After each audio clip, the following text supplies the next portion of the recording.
zapisni ham yoqdik.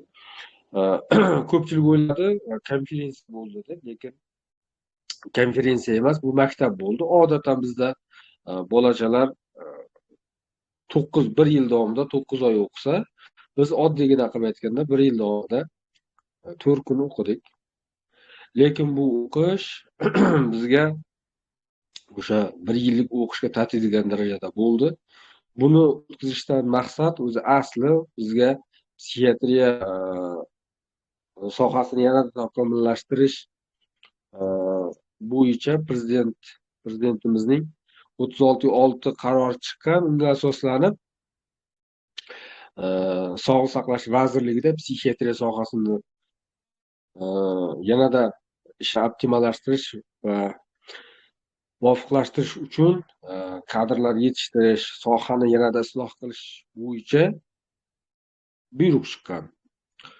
Prezident tashabbus qilgan, Sog'liqni saqlash vazirligi uni ishlab chiqib, uni psixiatriya sohasiga yo'naltirgan. Keyin O'zbekistonda, yurtimizda ruhiy salomatlik markazi bor. Ruhiy salomatlik markazini bosh direktori Ashurov Zarif Sharipovich tomonidan bu ishlar amaliy tarzda amalga oshishni boshladi. Misol uchun biz bundan qariyb 2 yil oldin Sankt-Peterburgda malaka oshirishga borganimizda ham xuddi shu ishni biz misol uchun ilk amaliy natijasini olganlar qatorida bo'ldik. Bundan tashqari konferensiyalar, yig'ilishlar, shular qatoriga psixiatriya sohasini yanada takomillashtirish uchun Samarqand maktabi tashkil qilingan. U har yili bo'ladi. Bu 3-yil bo'lishi. Biz 3-yildagi bo'lgan psixiatriya sohasida va narkologiya sohasida bo'lgan yangiliklarni va olgan taassurotlarimizni ulashmoqchimiz. Soha asosan meni soham psixiatr bo'lganligi uchun buni biz psixiatr tarzida aytib o'tamiz. Xo'p. Maktab tashkillashtirilgan, u yilda bir marta bo'ladi, 4 kun davom etadi. Unda faqat shu yetakchi davlatlardan, birinchi o'rinda Butunjahon psixiatriya sohasini, Butunjahon psixiatriya assotsiatsiyasini direktori tomonidan yuborilgan vakillar, keyin hududiy Yevropadan, Amerikadan, Sharqiy Yevropa va Rossiya, Belorussiyadan kelishadi. Shu psixiatriya sohasida bo'layotgan yangiliklar, psixiatriya sohasida bo'layotgan tashxisotlar, dorilar, bulardan tashqari psixiatrlarning taktikalari, bulardan tashqari vrachlarda bo'layotgan hattoki xatolar, dorilarni effekt berish bermasligi haqida ham bu ham yangilik, ham tanqidiy, hamma ruhda suhbat bo'lib o'tadi. Bunda asosan yosh psixiatrlar qatnashib, kelajakda shu yosh psixiatrlar yangiliklarga ega bo'lib, bundan namunali to'g'ri foydalanish, bundan to'g'ri xulosa chiqarish va yangiliklardan boxabar bo'lishi uchun tashkillashtirilgan va boshqa bu yerda maqsadlar ham bor. Xo'p, endi asosan o'tga kimlar keldi? Kelganlar Butunjahon psixiatriya assotsiatsiyasini prezidentini elektor doktor Tomas Shulz keldi. Varnaval va Amerikadan, Marco Sarchiappoli Italiyadan,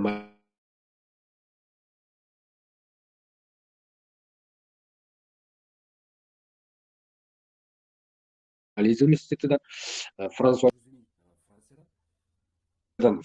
Juzemi keldi.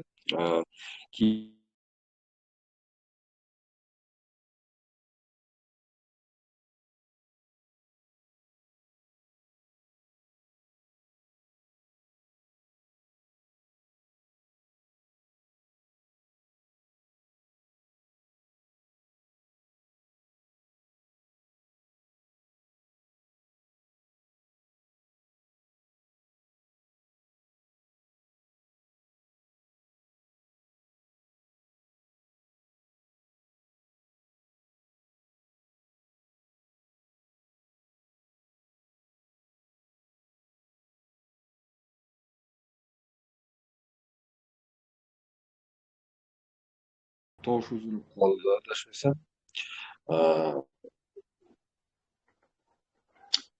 Doktor Tomas Shults keldi. Ilshkuy Goretskiy Belorussiyadan, Sankt-Peterburgdan, Bexterov nomidagi psixiatriya va narkologiya ilmiy-amaliy markazidan mutaxassislar, keyin Samara universitetidan, keyin Sankt-Peterburgdagi Reaviz universitetidan va shu qatori xullas professorlar, katta ilmiy xodimlar keldi. Xo'p, birinchisi professor Skugaretskiy o'qidi. Professor Skugaretskiy.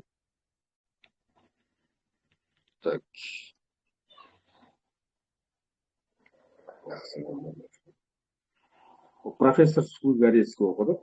Professor Skugaretskiy bu hozir butun jahon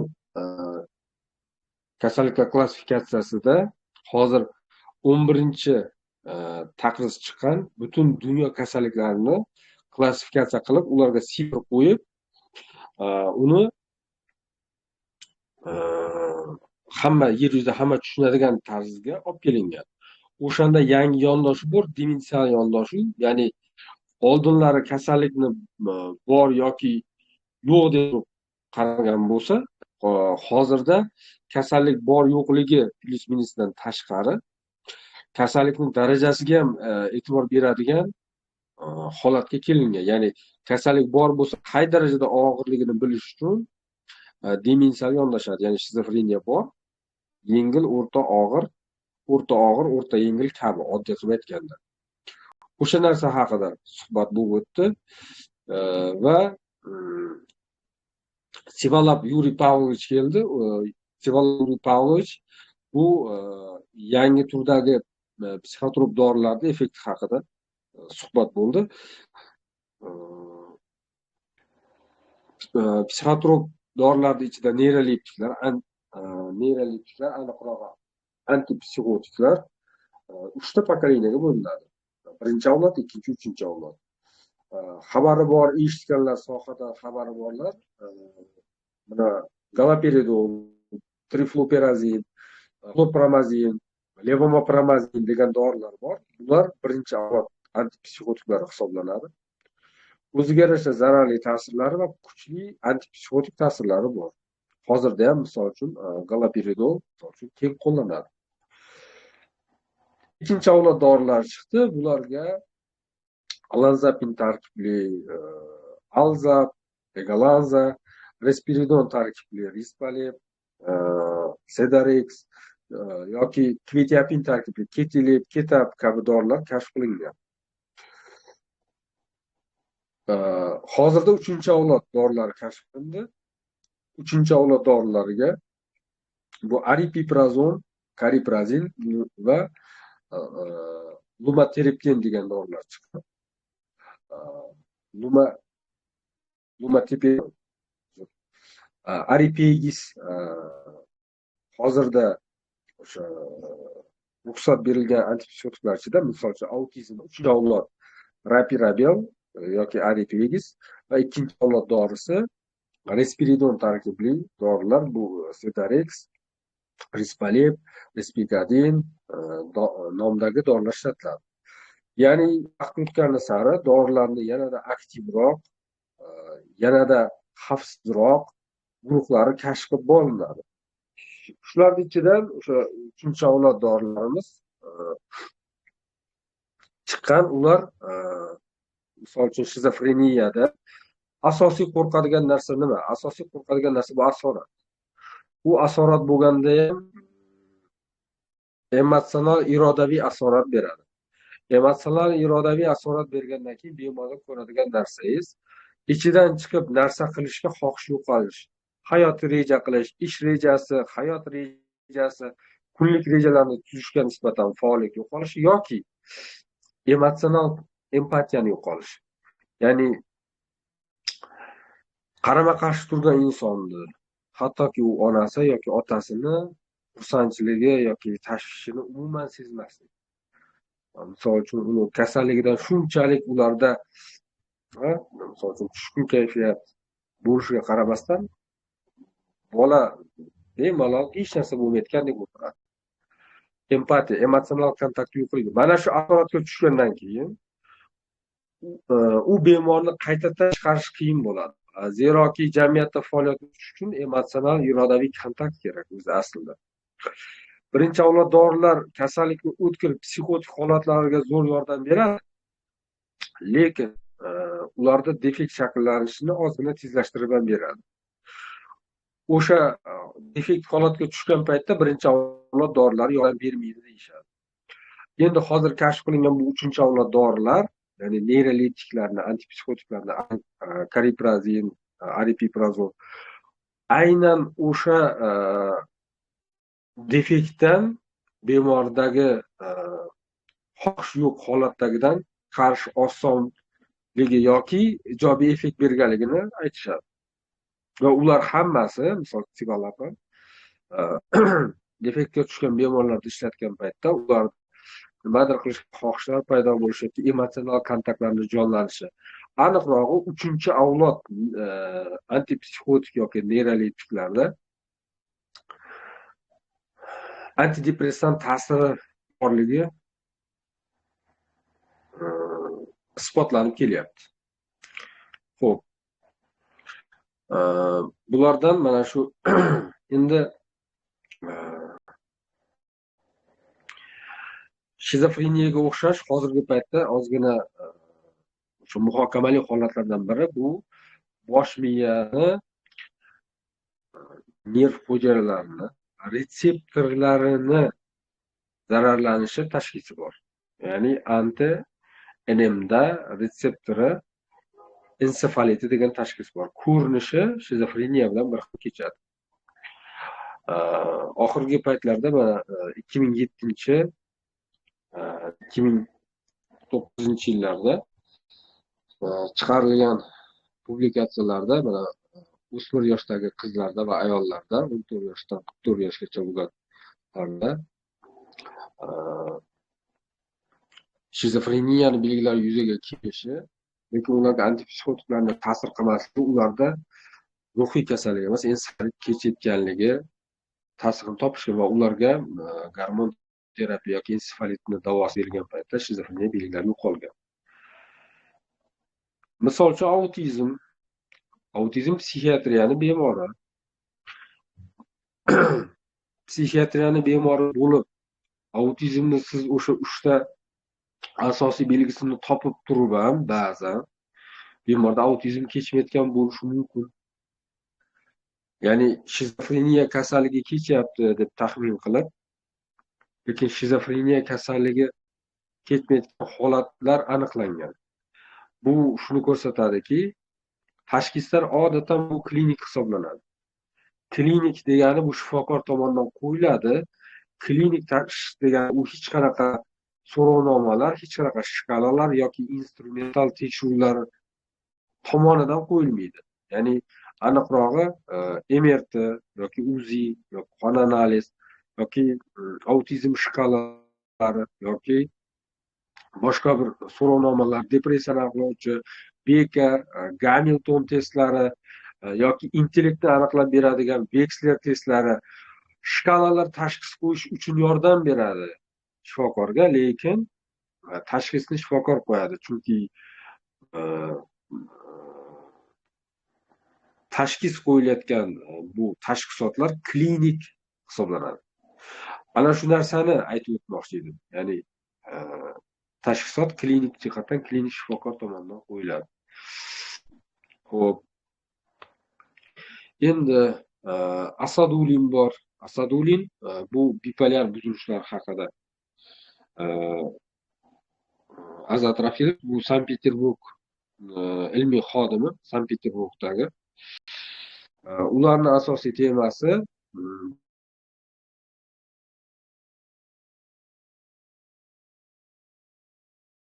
depressiya xavotirli buzilishlari qamalitligi haqida so'z yurdi. Ya'ni oddiy qilib aytganda, ba'zan siz bemorlarda bir holat ko'rasiz, kayfiyat tushkunligini. Xavotirdan xoli bo'lmaydi yoki xavotiri bor bemorda hech qachon kayfiyati ko'tarilmaydi. Bularni kelib chiqish negizi birligi yoki asosligini yaqinligi haqida so'z olib bordi. Hop. Keyin yana bir ajoyib temalardan biri Potanin Sergey Sergeyevich, bu Moskvadagi Remis universitetini ilmiy xodimi, farmakoterapiyada uchuvchi tez xatolar haqida so'z yuritildi. Hali dorilar mavzusida bu haqida kengroq batafsilroq gaplashamiz. Qarang, shifokor kasallikni o'qib, o'rganib, kasallik haqida ma'lumotga ega bo'lib, uni kelib chiqishi, rivojlanishi, patanatomiyasi, ya'ni kasal bo'lgan holatda o'sha a'zoni qanaqa buzilishi haqida, klinikasi, ko'rinishi, belgilari haqida hamma ma'lumotlarga ega bo'lib, davolash, uni oldindan isbotlangan dorilar orqali davolash, uni reabilitatsiya qilish, prognozlash, hamma narsasiga ega bo'lgan shifokor dori darmon yozishda, psixiatriyada shuncha narsani bilib ham xato qiladigan holat bor. Va buni misol administrativ holat, ya'ni bu bitta shifokorga rasm ko'p bemor berib yuborish, misol uchun tez uchruvchi kasalliklarni umumlashtirib tashlash, misol uchun bo'ldi kayfiyat tushkun bo'lib keldimi, depressiya, ko'ziga qaramayaptimi, autizm deyish, yoki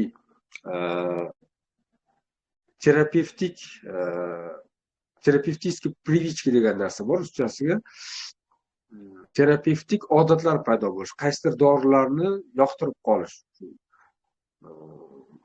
Shizofreniyada ham shu dori yaxshi yordam beradi, autizmda ham shu dori yaxshi beradi, STVda ham yaxshi dori, shu dori yaxshi yordam beradi degan odat paydo qilish.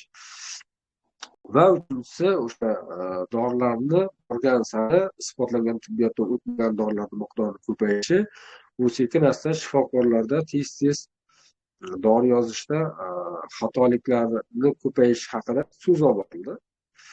Bu yerda biz uchun ahamiyatli bo'lgan narsasi nima? Shifokorki administrativ holatdan, charchoqdan yoki tashxisotga yuzaki qarashidan dori yozishda xato qilar ekan. Qanday qilib umuman tibbiyotdan xabari yo'q odam aptekadan to'g'ri dori tanlash mumkin, yoki qanday qilib aptekada ishlayotgan odam qanday qilib dorini sizga tashxisingizni to'g'ri tanlab berishi mumkin? Bu yerda menejment yo'qmi? Aptekaning ustidagi sohalar yo'qmi? Misol uchun o'zimizda tajribamizda ko'p uchraydi, tinchlantiruvchi dorilarni ko'pincha ichib kelishadi odamlar. Bittagina tavsiya qilsa bo'ladiki, o'tdan tayyorlangan dorilarni, oddiy qilib aytganda, o'sha o'tlardan tayyorlangan dorilarni o'zi yozib qo'yishadi, retseptsiz ham olsa bo'ladi. Qolgan dorini maslahatim, shifokor maslahati bilan olgan ma'qul. Xo'p.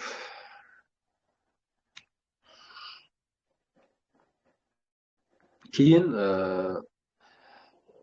yana bir endi mutaxassislar uchun tavsiya, misol uchun o'zimiz uchun ham oldik. Kam xato qilish uchun kam dori yozish kerak degan qoida ham bor. Biz vahimali qo'rquv bemorlar, depressiv bemorlar, keyin yashirin depressiyali bemorlarda biz juda ko'p kuzatadigan holatimiz o'sha bir qancha dorilarni ko'p qabul qilishi. Tak.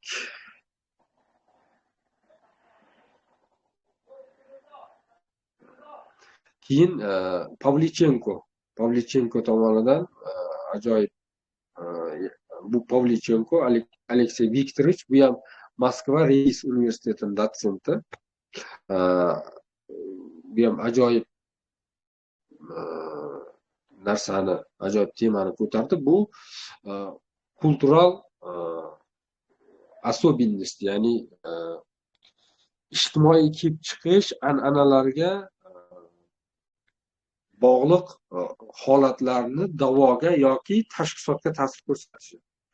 Bu nima degani?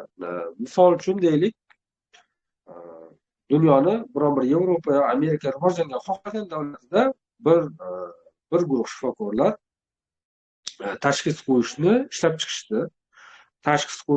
chiqishdi. Kasallik belgilarini ishlab chiqishdi. Uni xalqaro kasalliklar klassifikatsiyasiga qo'yishdi. Agar sen bemorda deylik, mana bu 10 ta shikoyatdan 5 tasini topsang, unda depressiya, tushkun kayfiyat, hech narsani xohlamaslik, harakat hajmida kamayishi, uyqu buzilishi, ishtaha pasayishi kabi bir qancha 10 ta belgini yozishdi. Va ularning ichidan agar sen 10 ta belgi 5 ta belgi topsang, depressiya tashxisini qo'y. 3 ta belgisini topsang, depressiyaga gumon qil. 2 ta belgisini topsang, unda sen uni depressiya dema deb topishdi. Va bunga asoslanib dori vositalarini ilmiy izlanishlar bilan tasdiqlanib, mana shu dorilar agar kasallik og'irroq bo'lsa, ya'ni 10 ta shikoyatdan 8 tasi topilsa, bu 3 ta dorini yoz, 6 tasi topilsa 2 ta dorini yoz, bittasi 4 tasini topsang, bitta dori yoz deyishdi. Endi Aleksey Viktorovich aytayaptiki, endi bu ishlab chiqarilgan umumiy qoida Yevropada chiqarilgan bo'lsa, buni Osiyoga tushishi yoki Osiyoga mos kelishida ancha o'zgarishlar bor. Misol uchun, shimol odamlarida kayfiyatni tushkun bo'lishligi yoki odamovilik yoki ko'pchilikni yoqtirmaslik kabi mezonlar norma hisoblanishi mumkin. Osiyoda ko'pchilikni xohlamaslik, odamlarga qo'shilishni xohlamaslik, o'zimiz til bilan aytganda to'yga ham chiqmaydi, ko'pchilikni yoqtirmaydigan odamga tashxis qo'yish Osiyoda ma'qulroq deydi. Lekin o'sha belgilardan bir qanchasini deylik Yaponiyada hikikomori degan odamlar bo'lar ekan, shunaqa ta'rifli. Ular shunday odamlar bo'lar ekanki, hech qanaqa ish qilmaydi, ishga borishni yoqtirmaydi, yolg'izlikni yoqtiradi, virtual olamda yashaydi, virtual telefonda, internetda olamda yashaydi va odatdan ular oldin ish qilgan odamlarga qo'shilgan, ish qilib yurgan bo'ladi. Hikikomori bo'lish uchun ishlagan, pul topgan odamlarga qo'shilgan, jamiyatga qo'shilgan, virtual olamda bo'lmagan. Keyin u virtual olamga o'tgan va undan kasallik mezonlari chiqadi. Uni depressiya deb o'ylasangiz, lekin siz u odamni chaqirib gaplashsangiz, sizga hamma holatlarni adekvat aytadi. Va uni har bitta virtual olamga real olamdan o'tib ketishida hech qanday kasallik sababini topa olmaysiz va unga antidepressant yozish xato deydi. Xo'p, o'sha odamni biz Yevropada ishlab chiqarilgan standart bo'yicha depressiya deya olamizmi, deyapti. Yaponiyada uni sog'lom deydi. Yoki yana qiziq tomoni, biz Pavlichenko ancha, misol uchun Yaponiyada ilmiy ish olib borgan, Xitoyda, yana boshqa davlatlarda ilmiy ish olib borgan va aytyapti, misol uchun odatdan Yaponiyada antidepressantlar ishlamaydi deyarli. Rossiyada kanalda qo'ydik, oxirgi 5 yil, 4 yil, hozir o'zimni ham yodimga kelmadi, muddat ichida antidepressantlar qabul qilish 1 baravarga oshib ketgan. Hozir topamiz.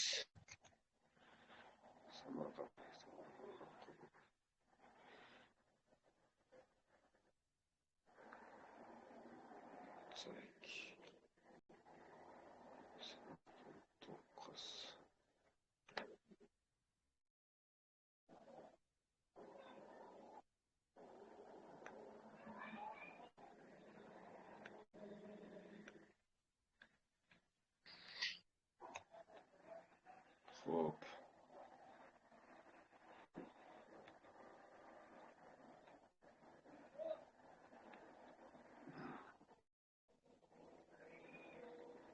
Tak, o'qiganlar bormi? Shu maqolani men o'zbekcha tarjima qilib tashladim.